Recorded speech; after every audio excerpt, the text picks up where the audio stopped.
Right here, what we're looking at is a truck that caught on fire.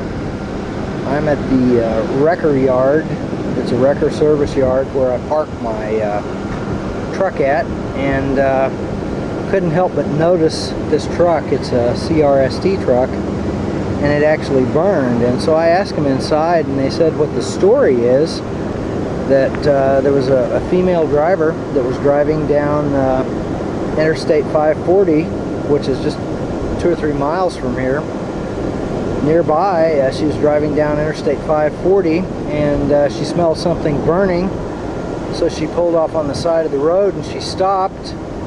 And as soon as she put on her parking brake, and then flames started coming out of the dash, and so she immediately tried to get out of the truck, and somehow her seatbelt got stuck, but she was able to get that unlatched, and she ended up getting her door open, and then she ended up falling out of the truck and actually breaking her arm. But that's just, I don't know how well. I'm going to try zooming in so you can see inside the truck, perhaps beyond there. There we go. You can see the passenger seat is still intact, and everything inside is pretty much burned out.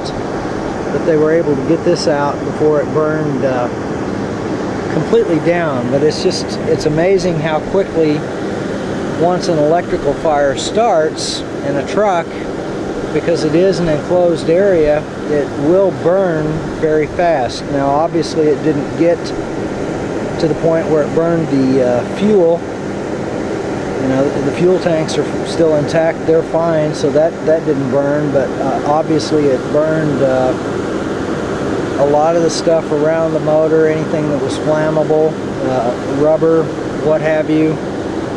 A lot of things were obviously burned, and it would have gotten to the fuel.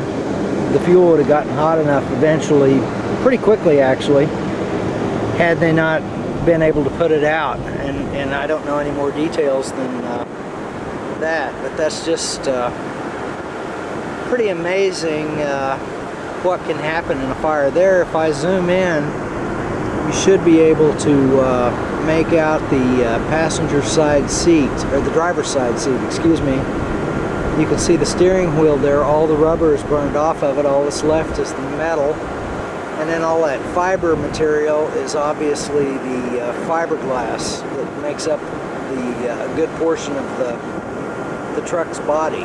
And so this truck is pretty much totaled. They may be able, obviously they'll be able to salvage some parts perhaps of the motor and the drivetrain. I'd say that the cab itself is pretty much toast. It's totaled, probably all the inside. They may be able to salvage some parts off of it. Obviously the back is fine, you know, you got tires and part of the chassis is okay, batteries, but this truck is, at least in, you know, the way it is, it's pretty much totaled out, I would say. But just, I saw this and I couldn't